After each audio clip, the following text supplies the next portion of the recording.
तुम लोग का ध्यान पूरा सांसारिक लाइफ के ऊपर आ गया है, तुम लोग का ध्यान पूरा आशीषों के ऊपर आया है, तुम्हारा ध्यान पूरा पैसा कमाना है, धन दौलत कमाना है, घर कमाना है, प्रॉपर्टी कमाना है करके तुम्हारा ध्यान पूरा ये संसार के ऊपर आया है। तुम लोग बहुत बोते हो पर है ना बहुत कम काटते हो। तुम लोग खाते तो हो पर तुम्हारा पेट ही नहीं भरता है। तुम लोग पीते तो हो पर तुम्हारा प्यास ही नहीं बुझता है। तुम लोग कमाते हो पर तुम्हारा कमाई फटा हुआ थैली में डाले जैसा हो रहा है। तुम लोगों को कुछ आशीष ही नहीं है। तुम लोग इतना श्राप में जी रहे हो।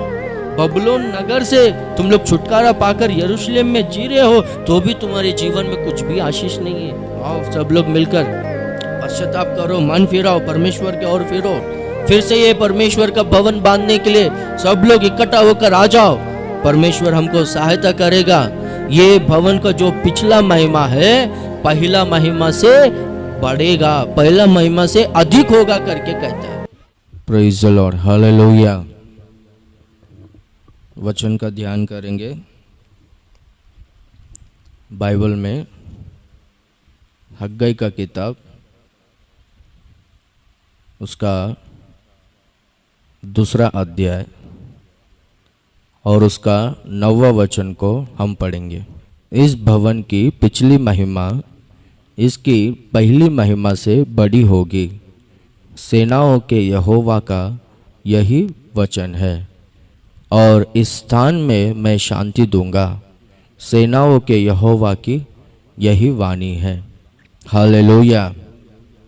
यहाँ पर हम देखते हैं परमेश्वर हग्गाई के द्वारा कहता है कि इस भवन की पिछली महिमा इसकी पहली महिमा से बड़ी होगी करके कहता है। यहाँ पर हम देखते हैं एक भवन है, वो भवन का महिमा के बारे में प्रभु कहता है कि पहली महिमा और अभी पिछली महिमा करके वहाँ पर प्रभु कहता है। पहली महिमा यानी सोलोमन राजा ने यरूशलेम में परमेश्वर के नाम के लिए एक मंदिर को बनाया था, भवन को बनाया था। तो वहाँ पर परमेश्वर का आराधना होता था। सारे इज़राइली लोग मेल बलियों को, होम बलियों को वहाँ पर आकर चढ़ाते थे। उस समय में जब सोलोमन वो मंदिर को बनाया था, भवन को बनाया था, उसका प्रतिष्ठा आराधना के दिन परमेश्वर का महिमा उस भवन में उतर आया था करके हम देखते हैं। तो बाद में कुछ सालों के बाद, लगभग 400 सालों के बाद, यहूदी लोग परमेश्वर के विरोध में बहुत ज़्यादा पाप करने लगे। इसलिए परमेश्वर ने यहूदियों को छोड़ दिया और बाद में परमेश्वर ने शत्रुओं के हाथ में यहूदियों को सौंप दिया। लगभग क्रिस्त पूर्व BC 600 साल में नेबुकदनेज़र राजा यरूशलेम के ऊपर आक्रमण कर यरूशलेम में सारे यहूदियों को मारकर बहुत सारे लोगों को बंदी पग बनाकर दासत्व के लिए बबुलोन में लेकर जाता है। वैसा वो लगभग 586 वर्ष तक ऐसे ही बार बार आता है और लोगों को पकड़ता है, वहाँ पर यरूशलेम नगर को नष्ट करता है, बचे हुए लोगों को बंदी बनाकर फिर से दासत्व के लिए लेकर जाता है। 586 वर्ष में, BC 586 वर्ष में ये नेबुकदनेज़र राजा यरूशलेम में वो भवन को पूरी तरह से नीचे गिरा देता है और वो भवन को पूरी तरह से बिगाड़कर उस भवन में का प्रतिष्ठित पात्रों को, बर्तनों को, जो सोना चांदी से, अनमोल वस्तुओं से बनाया गया था, वो पात्रों को सब लेकर बबुलोन में जाता है और सारे यहूदियों को बंदी बनाकर, बहुत सारे लोगों को मारकर, कुछ यहूदी बच्चों लोगों को और स्त्रियों को बंदी बनाकर दासत्व के लिए बबुलोन में लेकर जाता है। तो बबुलोन में वहाँ पर लगभग 70 साल तक यहूदी लोग दासत्व में रहते हैं। जैसे कि यिर्मयाह ने भविष्यवाणी किया था 25 उसका 11वां वचन में, उसी प्रकार 70 साल तक वे लोग है ना दासत्व में थे। वे लोग है ना परमेश्वर से प्रार्थना कर रहे थे, यहूदी लोग, परमेश्वर हमारे पापों के कारण, हमारे अपराधों के कारण हम लोग आज का दिन जो देश और जो नगर आपने हमको रहने के लिए दिया था, वो नगर में, वो देश में हम लोग नहीं हैं। हम लोग अन्य जातियों के देश में हम लोग रहने आए हैं। यहाँ पर इनके दास बनकर इनकी गुलामी कर रहे हैं। हमको आज़ादी नहीं है। आराधना करने के लिए, मेल बलियों को, होम बलियों को चढ़ाने के लिए हमको भवन भी नहीं है, आपका मंदिर भी हमको नहीं है। परमेश्वर हमें क्षमा कीजिए, परमेश्वर हमारी प्रार्थना को सुनिए, हमें दया कीजिए परमेश्वर। फिर से हम लोग राजा यरूशलेम में जाने जैसा, फिर से हम लोग आपका भवन को बनाकर आपका आराधना करने जैसा आप ही हमको सहायता कीजिए परमेश्वर। दया करके प्रभु हमारी प्रार्थना को सुनिए करके सारे यहूदी लोग परमेश्वर से प्रार्थना किए, परमेश्वर को दोहाई दी। तो परमेश्वर ने यहूदियों का प्रार्थना को सुना। लगभग 538वां साल में पर्शियन किंग साइरस बबलोन के ऊपर आक्रमण कर बबलोन नगर में सब लोगों को मार देता है। उस समय में बबलोन में नेबूनिडास बेलशाजर राज्य पालन करता है। ये नेबूनिडास बेलशाजर कौन है बोलो तो नेबुकदनेज़र राजा का पोता है। नेबुकदनेज़र राजा का बेटे का नाम एविल मेरोदक है और उसका बेटे का नाम नेबूनिडास बेलशाजर है। तो ये बेलशाजर उस समय में ये देश के सारे राज्य के लोगों को, यानी अधिकारियों को, प्रधानों को, राजाओं को, सब लोगों को बबलोन में बुलवाकर सब लोगों को एक बहुत बड़ा पार्टी दिया था। और ये पार्टी में ये अपने दास लोगों को बोलकर यरूशलेम से मेरा दादा नेबुकदनेज़र राजा ने जो यरूशलेम का जो परमेश्वर का मंदिर था उसमें से जो पवित्र पात्र को, सोने चांदी के जो पात्र थे, वो पात्र को लेकर आओ करके मंगवाता है। तो वो सोने चांदी के जो प्रतिष्ठित पात्र थे वो पात्रों में मदिरा को डालकर सब लोगों को पीने के लिए दिया। तो जैसे ही वो प्रतिष्ठित पात्र को उसने अपवित्र किया तो अचानक से उनके बीच में एक मनुष्य का सा हाथ उनके बीच में आया और दीवार के ऊपर ऐसा कुछ तो लिखने लगा। तो सब लोग भयभीत हो गए, डरने लगे और सब लोग है ना कमज़ोर हो गए और सब लोगों का कमर है ना टूट गया। कोई अपने पैरों के ऊपर खड़ा नहीं रह पा रहा है। सब लोगों का घुटने जो है, दो घुटने एक दूसरे से ऐसा टकरा रहे थे। सब लोग स्त्रियों की तरह कमज़ोर हो गए करके बाइबल में लिखा गया। तो उस तरह से कमज़ोर हो गए। ये क्या हुआ, कुछ समझ में नहीं आ रहा, ये क्यों ऐसा हुआ करके समझ में नहीं आ रहा था। बेलशाजर राजा अपने सम्मुख में रहने वाले ज्ञानियों से, ज्योतिषों से, मांत्रिकों से और कल्दियों से, सब लोगों से पूछता है ये क्या दीवार में ऐसा लिख कर गया, ये क्या, इसका अर्थ क्या है करके पूछता है। तो सब ज्ञानी लोग, सब लोग देखकर ये भाषा हमको समझ में नहीं आ रहा है, इसका अर्थ हम लोग नहीं बोल सकते करके बोल रहे थे। उतने में बेलशाजर की पत्नी दानियल करके अपने राज्य में एक व्यक्ति है, एक ज्ञानी है, वो परमेश्वर का भय मानने वाला है, परमेश्वर का आत्मा उसके अंदर है। वो जो है आपको ये क्या लिखा है, ये कौन सा भाषा है, इसका अर्थ क्या है वो बताएगा, उसको बुलवाओ करके बोल। तो ये बेलशाजर राजा दानियल को बुलवाता है। तो दानियल आकर पढ़कर देखता है। ये पूरा पढ़ने के बाद बोलता है कि बेलशाजर राजा, ये जो मनुष्य का सा जो हाथ आके दीवार के ऊपर लिख कर गया है ना, ये किसी मनुष्य का हाथ नहीं है, ये परमेश्वर का हाथ है। ये दीवार के ऊपर क्या लिखा गया है करके देखेंगे तो ये मैंने तकेल उफारसिन करके लिखा गया है। मैंने यानी इसका अर्थ क्या है बोलो तो परमेश्वर ने तेरे राज्य का दिन गिन चुका है और उसका अंत आ गया है करके इसका अर्थ है। और तकेल यानी परमेश्वर ने तुझको तराजू में तोला है और तू हल्का पाया गया है करके कहता है। और उपारसिन यानी तेरा राज्य मादिया और पर्शिया के हाथ में जाएगा करके लिखा गया, इसका अर्थ ये है करके बोला। तो जैसे ही ऐसा बोला दानियल ने, सब लोग पूरा कमज़ोर हो गए, भयभीत हो गए। और उसी रात को साइरस पर्शिया का राजा बबलोन के ऊपर आक्रमण किया।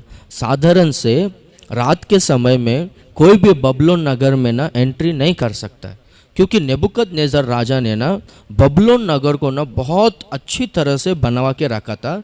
वो बबलोन नगर के चारों ओर है ना वो खड्डा खोद के रखा था, यानी बहुत बड़ा गटर बनवाया था जिसमें पानी बहता रहता था।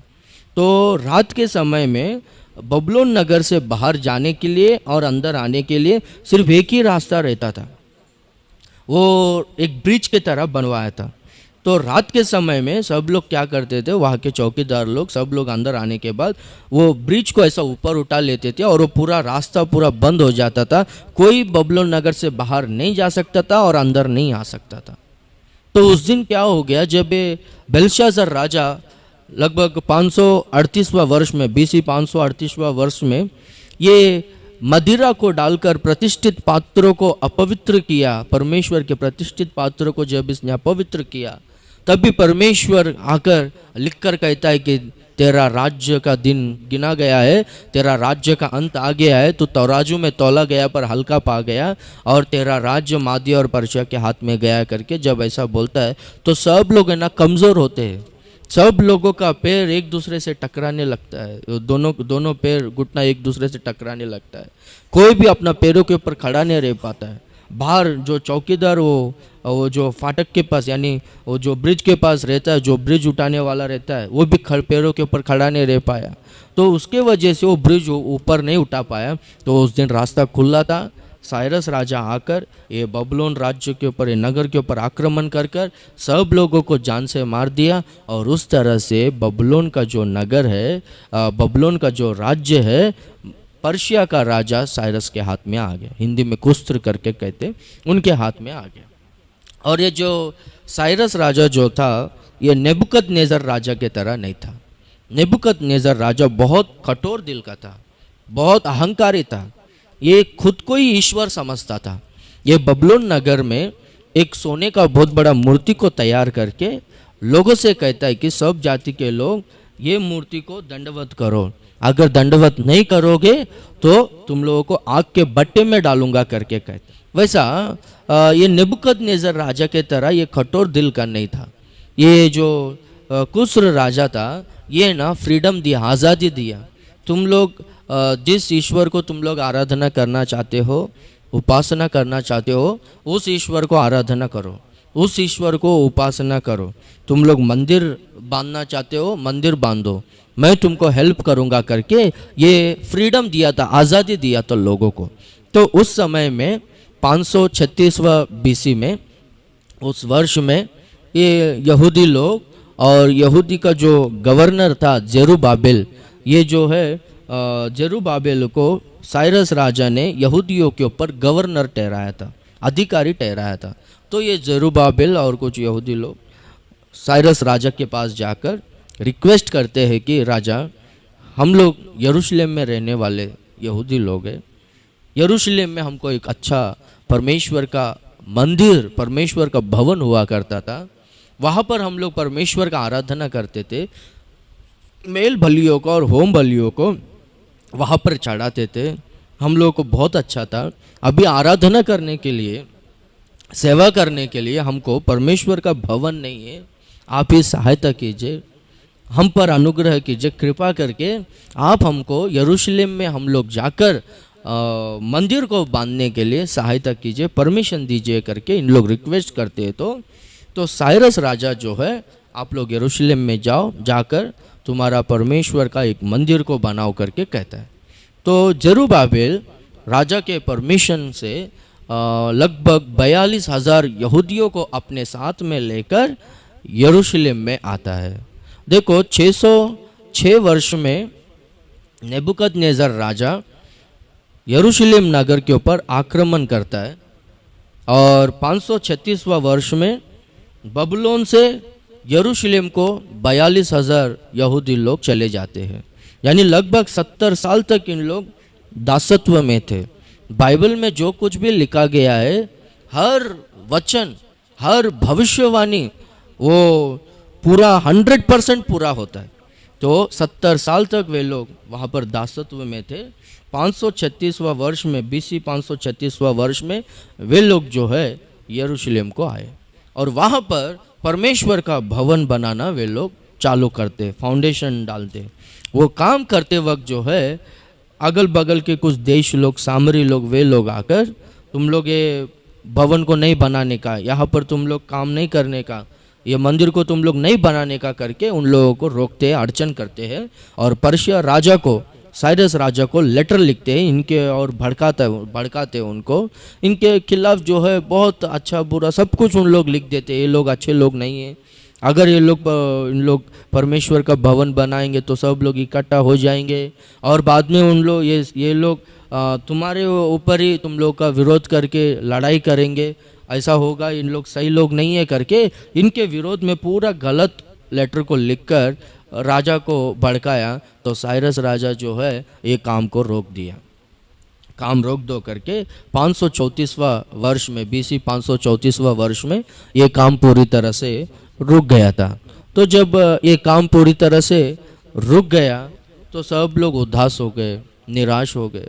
70 साल के बाद हम लोग ये परमेश्वर का भवन बांधने के लिए लौट कर आए थे। अभी ये भवन बांधने के लिए हम लोग पूरा बांधा ही नहीं, फाउंडेशन ही डाल रहे थे, इतने में रुकावट आया। क्या होगा हमारा परिस्थिति? परमेश्वर ने हमको छोड़ दिया लगता है और हम लोग ये मंदिर को कभी हम लोग बांध ही नहीं सकते करके सब लोग दुखी होकर वो परमेश्वर का भवन जो है बांधना पूरी तरह से छोड़ दिए। लगभग 18 साल तक ये काम रुक गया था। उस समय में हग्गई जो परमेश्वर का दास है, हमने जो पढ़ा था हग्गई का किताब 2 अध्याय 9वां वचन, हग्गई जो है ये यहूदियों को, सब लोगों को तभी चेतावनी देता है और सब लोगों को दिलासा देता है और सब लोगों से कहता है कि ये परमेश्वर का मंदिर बांधने का ये काम तुम लोग क्यों छोड़ दिए हो? तुम्हारे में जो आशा है, तुम्हारा जो प्रथम लक्ष्य था, वो लक्ष्य अभी नहीं है। बबुलोन से यरूशलेम को क्यों आए हम लोग? सब लोग ये परमेश्वर का भवन बनाने के लिए आए थे ना। आज का दिन तुम लोग ये परमेश्वर का भवन बनाने का ये काम को छोड़कर तुम लोग का ध्यान पूरा संसारिक लाइफ के ऊपर आ गया है, तुम लोग का ध्यान पूरा आशीषों के ऊपर आया है, तुम्हारा ध्यान पूरा पैसा कमाना है, धन दौलत कमाना है, घर कमाना है, प्रॉपर्टी कमाना है करके तुम्हारा ध्यान पूरा ये संसार के ऊपर आया है। तुम लोग बहुत बोते हो पर है ना बहुत कम काटते हो। तुम लोग खाते तो हो पर तुम्हारा पेट ही नहीं भरता है। तुम लोग पीते तो हो पर तुम्हारा प्यास ही नहीं बुझता है। तुम लोग कमाते हो पर तुम्हारा कमाई फटा हुआ थैली में डाले जैसा हो रहा है। तुम लोगों को कुछ आशीष ही नहीं है। तुम लोग इतना श्राप में जी रहे हो। बबुलोन नगर से तुम लोग छुटकारा पाकर यरूशलेम में जी रहे हो तो भी तुम्हारे जीवन में कुछ भी आशीष नहीं है। इसका कारण क्या है बोलो तो परमेश्वर के और जो भक्ति था, परमेश्वर के और जो प्यार था, परमेश्वर के और जो प्रेम, जो विश्वास, जो पवित्रता, जो प्रार्थना का जीवन, वो सब कुछ तुम्हारे जीवन से चला गया। वो भय और भक्ति का जीवन चले गया। आओ सब लोग मिलकर पश्चाताप करो, मन फिराओ, परमेश्वर की ओर फिरो। फिर से ये परमेश्वर का भवन बांधने के लिए सब लोग इकट्ठा होकर आ जाओ। परमेश्वर हमको सहायता करेगा। ये भवन का जो पिछला महिमा है पहला महिमा से बढ़ेगा, पहला महिमा से अधिक होगा करके कहता है। क्योंकि ये हग्गाई जो है, कुछ बाइबल स्कॉलर्स कहते हैं कि जब यरूशलेम से नेबुकदनेस्सर राजा कुछ लोगों को बंदी बनाकर दासत्व के लिए लेकर आया था, उनमें से हग्गाई भी एक था करके लिखा गया। क्योंकि ये पिछला महिमा को भी पहला महिमा को भी देखा है और ये पिछला महिमा के बारे में भी बोलता है। पहला महिमा यानी वो यरूशलेम में वो रहता था। यरूशलेम में वो सोलोमन ने जो मंदिर को बनवाया था, वहाँ पर जो सेवा का जो कार्यक्रम होता था, वो सब कुछ वो देखा था। बाइबल स्कॉलर्स कहते हैं कि लगभग हग्गाई का उम्र 70 के ऊपर हो सकता है करके कहता है। यरूशलेम में का वो मंदिर को वो देखा है। जैसे कि दानियल, शेड्रक, मेशक, अबेदनगो, वे लोग यरूशलेम से बबुलोन को आए थे, उन्हीं के साथ में हग्गाई भी आया है करके कहता है। तो ये हग्गाई कहता है उस समय में ना मैं वो मंदिर को देखा था। वो जो मंदिर का जो महिमा है ना, अभी जो मंदिर अपन हम सब लोग मिलकर बनाने वाले हैं, ये मंदिर का महिमा है ना अधिक होगा, ज्यादा बढ़ेगा करके कहता है। निराश मत हो जाओ, आओ हम सब लोग मिलकर ये मंदिर को बनवाएंगे करके सब लोगों को ऐसा चेतावनी देकर सब लोगों को उत्तेजित करता है, प्रोत्साह करता है। इसी समय में जकरया भी भविष्यवाणी करता है। इसी समय में जब सब लोग परमेश्वर का मंदिर को छोड़कर, भय और भक्ति का जीवन को छोड़कर अपने काम धंधे में लगे थे, उसी समय में जब ये रुकावट आता है, ये मंदिर का काम रुक गया है, उसी समय में जकरया भी भविष्यवाणी करता है। 4:6 में क्या करके बोलो तो 4:6 में कहता है कि ना ही बल से और ना ही शक्ति से, पर परमेश्वर के आत्मा से ही यही काम होगा। ये बड़ा पहाड़ जरुब्बाबिल को रोकने के लिए तू कौन होता है? तू क्या है? तू खुला मैदान हो जाएगा। जरुब्बाबिल पत्थर को लेकर अनुग्रह होने दे करके रखेगा, एक के ऊपर एक रखेगा, और वो आखिरी पत्थर, ऊपर का जो आखिरी पत्थर है, अनुग्रह होने दे करके रखेगा करके इसी समय में जकरया भी भविष्यवाणी करता है। तो जकरया और हग्गई ये दोनों जन लोगों को, सब लोगों को उत्तेजित किए। और उस समय में याजक, प्रधान याजक यहोशुआ था, और उस समय में गवर्नर जरुब्बाबिल था। इनके अगुवाई में फिर से इन लोग लगभग काम रुककर 18 साल हो गया था। उसके बाद इन लोग फिर से काम इन लोगों ने चालू किया, और लगभग 518वां साल में, BC 518वां साल में इन लोग ने काम शुरू किया।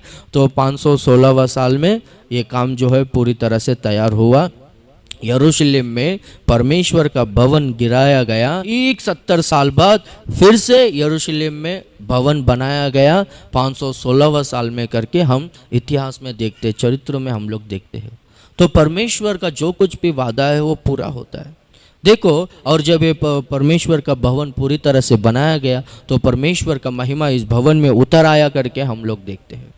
बाइबल हमको क्या कहता है बोलो तो कि तुम्हारा देह ही परमेश्वर का मंदिर है जिसमें पवित्र आत्मा वास करता है करके लिखा गया है। तो एक टाइम में बहुत अच्छा तरह से महिमा से भरा हुआ और भय और भक्ति से भरा हुआ, पवित्रता से भरा हुआ मंदिर के तरह आप लोग जीते थे। अभी बहुत सारा लोगों का जीवन है ना, आत्मिक जीवन है ना, पूरी तरह से बिगड़ गया है। जैसे कि सालोमोन राजा ने जो मंदिर को बनाया था, वो मंदिर जैसे कि पूरी तरह से बिगड़ गया था, वैसे ही आज के दिनों में बहुत सारे लोगों का आत्मिक जीवन पूरी तरह से बिगड़ गया है। ना ही परमेश्वर का महिमा उनके जीवन में है, ना ही पवित्रता है, ना ही पहले का वो भय और भक्ति का जीवन है। पहला परमेश्वर की ओर जो प्रेम था, अभी वो प्रेम लोगों में नहीं है। पहले का वो विश्वास नहीं है, प्रार्थना का जीवन नहीं है। लोगों का मन है ना पूरी तरह से बिगड़ गया है। लोगों का ध्यान पूरा है ना इस संसार की ओर आ गया है। यीशु मसीह कहता है कि पहले मेरे धर्म को और मेरे राज्य को खोजो, तुमको सब कुछ मिल जाएगा करके कहता है। पर लोग है ना परमेश्वर के राज्य को नहीं ढूंढ रहे, परमेश्वर के धर्म को नहीं ढूंढ रहे। लोग है ना अपने काम धंधे पर लगे। तो परमेश्वर कहता है कि अभी ये जो पिछला महिमा, इस भवन का ये पिछला महिमा जो है पहले महिमा से अधिक होगा, ज़्यादा होगा करके कहता है। यानी ये भवन फिर से बनाया जाएगा करके। तो आपका आत्मिक जीवन जब फिर से बनाया जाएगा, आप लोग फिर से परमेश्वर के मंदिर के तरह आप लोग अपना आत्मिक जीवन को पूरी तरह से जब बनाओगे, तभी परमेश्वर का महिमा आपके जीवन में उतर आएगा। महिमा से अधिक महिमा को आप पाते जाओगे और यीशु मसीह के तेजस्वी रूप में आप लोग आ जाओगे।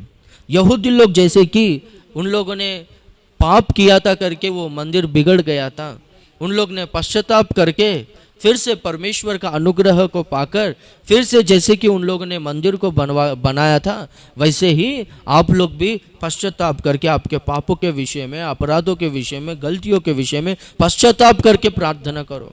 परमेश्वर से क्षमा मांगो, एक नया जिंदगी परमेश्वर से मांगो। परमेश्वर आपका जीवन को बदलेगा, आपका पश्चाताप का प्रार्थना को परमेश्वर सुनेगा। हालेलुया। हम बाइबल में देखेंगे तो कि जो सालोमोन ने जो मंदिर को बनाया था, जो परमेश्वर का भवन को बनाया था, उस भवन में परमेश्वर का महिमा उतर आया करके हम देखते हैं।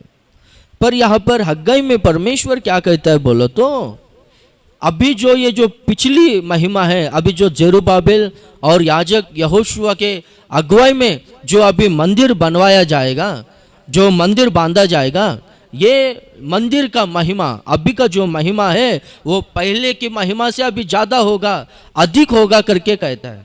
सालोमन राजा जब मंदिर को बनवाया था उस समय में परमेश्वर का महिमा वहाँ पर उतर आया था, उस सेवकाई में परमेश्वर का महिमा था।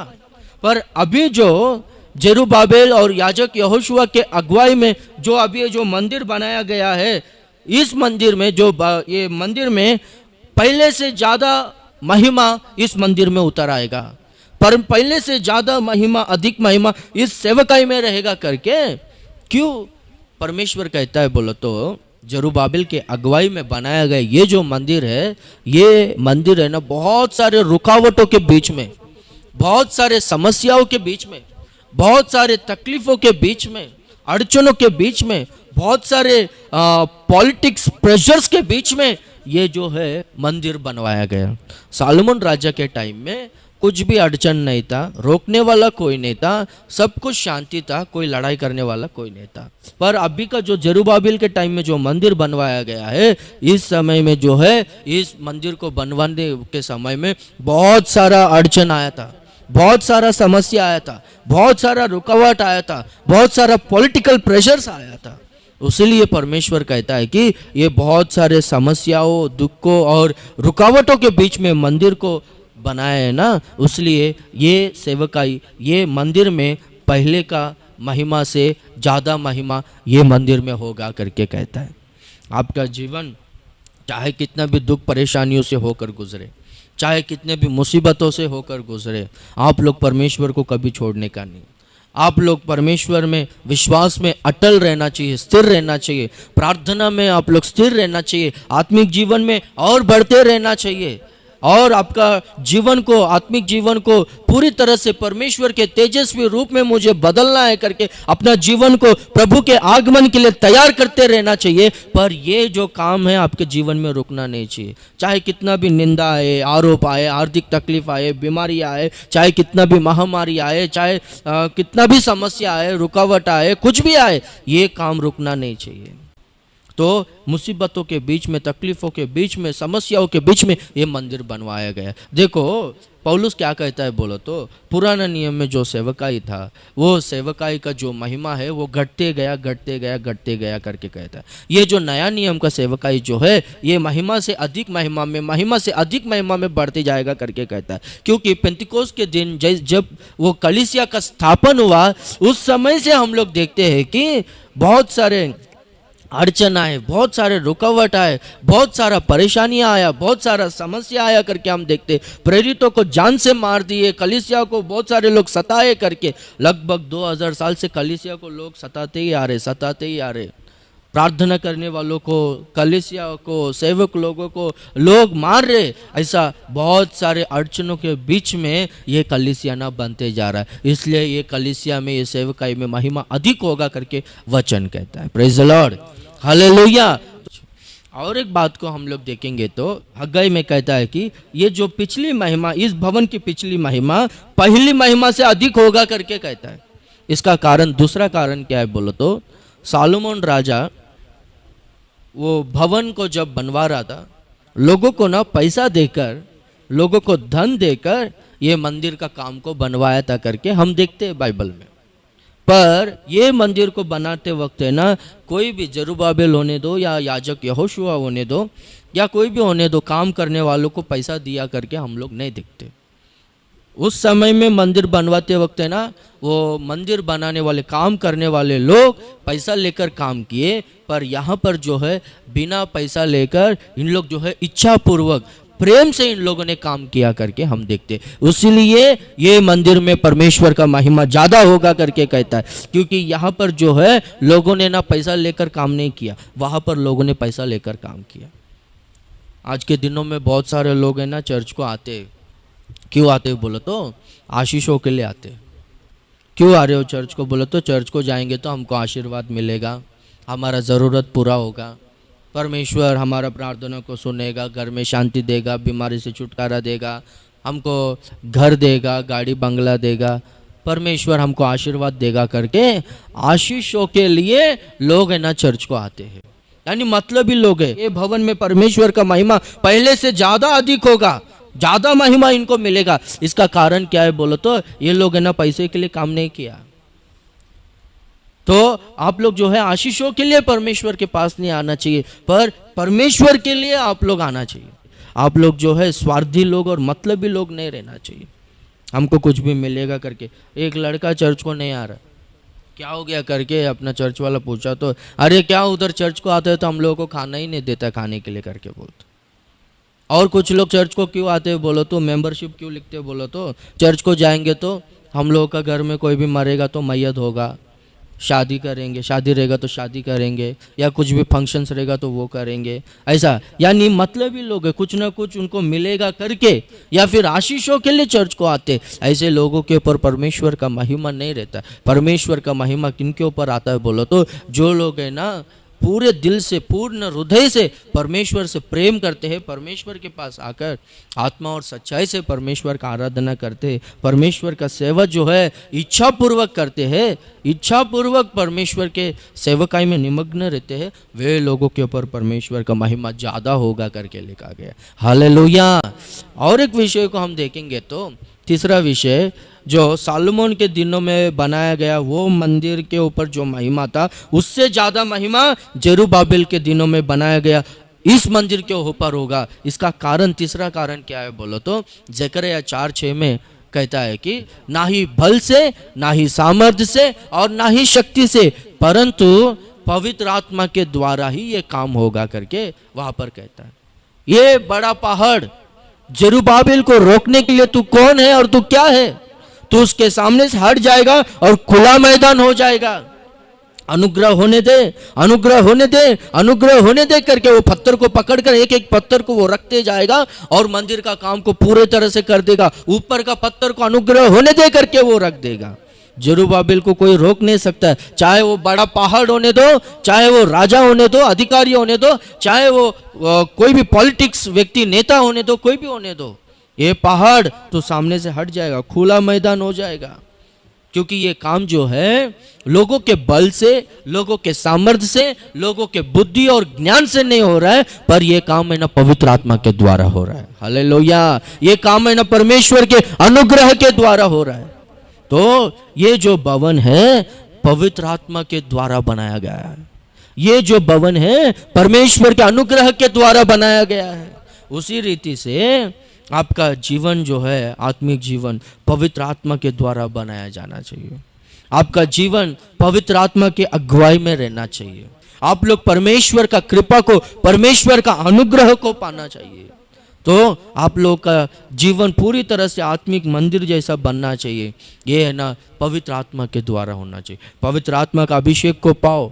आप लोग, बहुत सारे लोग पवित्र आत्मा का अभिषेक को नहीं पाए हो, पवित्र आत्मा का अभिषेक को पाओ। पवित्र आत्मा में भरपूर होते हुए अन्य भाषाओं में प्रार्थना करते रहो, तो आपका जीवन जो है आत्मिक मंदिर की तरह बन जाएगा और परमेश्वर का महिमा जो है आपके जीवन में उतर आएगा।